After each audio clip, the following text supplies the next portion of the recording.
Կարծեմ 2000-ական թվականների սկիզբն էր։ Սորոսի ֆոնդ կար, որը, եթե չեմ սխալվում, այդ թվականներին էր, նոր եկել էր Հայաստան։ Կարծեմ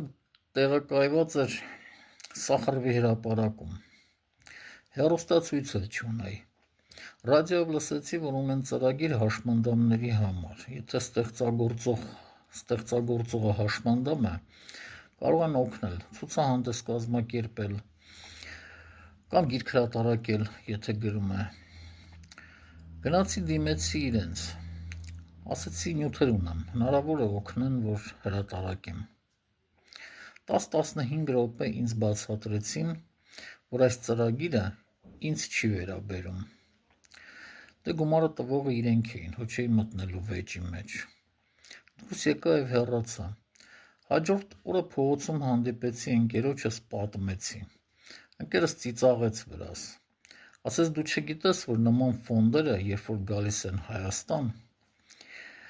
իրենց կլիենտուրան, այսպես ասած, արդեն տեղում է,